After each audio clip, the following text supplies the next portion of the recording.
കൊട്ടാരക്കര ഗണപതി അമ്പലത്തിലെ അഷ്ടദ്രവ്യ ഗണപതി ഹോമത്തിൻ്റെ പ്രസാദമാണ് കരിപ്രസാദം. ആ കരിപ്രസാദം ഒരിക്കലും ഒരു ബി ജെ പിക്കാരനും തൊടില്ല. ബി ജെ പിക്കാർ തൊടുന്ന പ്രസാദം എന്താണെന്ന് നിങ്ങൾക്കറിയാം.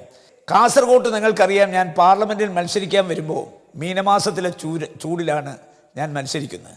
സ്വാഭാവികമായി ഞാനന്ന് കൊട്ടാരക്കര ഗണപതി അമ്പലത്തിലെ പ്രസാദമല്ല ഉപയോഗിക്കുന്നത്.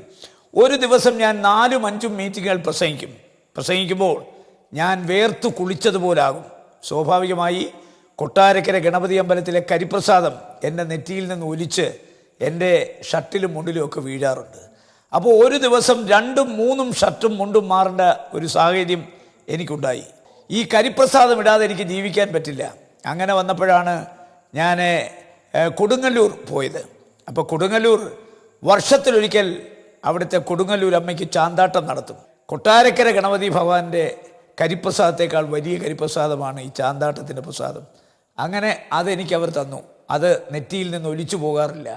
ഒരിക്കൽ നെറ്റിയിൽ ചാർത്തിയാൽ ബ്ലേഡ് കൊണ്ട് ചുരണ്ടിയാൽ പോലും അത് പോകാറില്ല. മീനമാസത്തിലെ സൂര്യൻ്റെ ചൂടിൽ ഞാനിവിടെ മത്സരിക്കുമ്പോൾ ഈ നെറ്റിയിൽ ഈ കറുത്ത കുറി അണിഞ്ഞപ്പോൾ ആ കറുത്ത കുറിയും എൻ്റെ തൊലിയും തമ്മിൽ റിയാക്ഷൻ ഉണ്ടായി. ആ റിയാക്ഷൻ്റെ ഫലമായി എൻ്റെ തൊലി പൊളിയാൻ ആരംഭിച്ചു. ഞാൻ സ്കിൻ സ്പെഷ്യലിസ്റ്റിനെ പോയി കണ്ടു. അദ്ദേഹം പറഞ്ഞു, ഈ ചൂട് കാലത്ത് ഇത് ഉപയോഗിക്കരുത്, ഇത് നിങ്ങളുടെ സ്കിന്നുമായി അലർജി ഉണ്ടാക്കുന്നു, അതുകൊണ്ട് തൊലി പൊളിഞ്ഞു കഴിഞ്ഞാൽ പിന്നെ മാംസം പുറത്തു വരും, അതുകൊണ്ട് ഇത് അപകടകരമാണ്, ഇത് ഒഴിവാക്കണം. നിങ്ങൾക്ക് വിശ്വാസമുണ്ടെങ്കിൽ അത് നെറ്റിയിൽ തന്നെ ചാർത്തണമെന്നില്ല. അന്നു മുതൽ ഞാൻ ആ കരിപ്രസാദം എൻ്റെ ഉച്ചിയിലാണ് ചാർത്തുന്നത്. ശ്രീ രാജ്മോഹൻ ഉണ്ണിത്താൻ്റെ നെറ്റിയിൽ അദ്ദേഹത്തിന് ഏതെങ്കിലും സ്കിൻ അലർജി ഉണ്ട് എന്ന് തെളിയിക്കാൻ ഞാൻ അദ്ദേഹത്തെ വെല്ലുവിളിക്കുന്നു. റിപ്പോർട്ടർ ചാനലാണ് അത് പറഞ്ഞത് എന്നുള്ളത് കൊണ്ട് നിങ്ങൾക്കൊരു സ്കിൻ സ്പെഷ്യലിസ്റ്റിനെ വെച്ചത് അന്വേഷിക്കാം. കാരണം അദ്ദേഹത്തിന് അങ്ങനെ ഒരു അലർജിയില്ല, എനിക്ക് കൃത്യമായിട്ട് അറിയുന്നതാണ്. അദ്ദേഹം കാസർഗോട്ടേക്ക് വരുമ്പോൾ കാസർഗോട്ടെ മുസ്ലിം സമുദായം കുറിയിട്ടാൽ അംഗീകരിക്കില്ല എന്നൊരു തോന്നൽ അദ്ദേഹത്തിൻ്റെ ഉള്ളിലുണ്ടായി. ആ തോന്നലിൻ്റെ അടിസ്ഥാനത്തിലാണ് അദ്ദേഹം അത് ചെയ്തത്. പച്ചക്കള്ളമാണ് അദ്ദേഹം പറയുന്നത്. അദ്ദേഹം കുറി മായ്ച്ച് കാസർഗോഡിൻ്റെ സെക്യുലറിസത്തിനെ കൊഞ്ഞനം കുത്തുകയാണ് അദ്ദേഹം യഥാർത്ഥത്തിൽ ചെയ്തത്. അതുമാത്രമല്ല, പണ്ഡിറ്റ് ജവഹർലാൽ നെഹ്റുവിൻ്റെ ഒരു പാർട്ടിയെ ഇപ്പോൾ മന്ത്രവാദത്തിൻ്റെയും കൂടോത്രത്തിൻ്റെയും പാർട്ടിയായി കാസർഗോഡ് ജില്ലയിൽ അദ്ദേഹം മാറ്റി. ഇപ്പോൾ എൻ്റെ വീട്ടിൽ അദ്ദേഹം ഒരു ദിവസം വന്നിട്ട് മന്ത്രവാദിയെയും കൊണ്ട് കുറേ സാധനങ്ങൾ എടുത്തു. അതിൽ അറബിയിലാണ് എഴുതിയിരിക്കുന്നത്. എന്നിട്ട് പറഞ്ഞു, ഇവിടുത്തെ മുസ്ലിംസാണ് നിങ്ങൾക്കെതിരെ പ്രവർത്തിക്കുന്നത് എന്നോട് പറഞ്ഞു.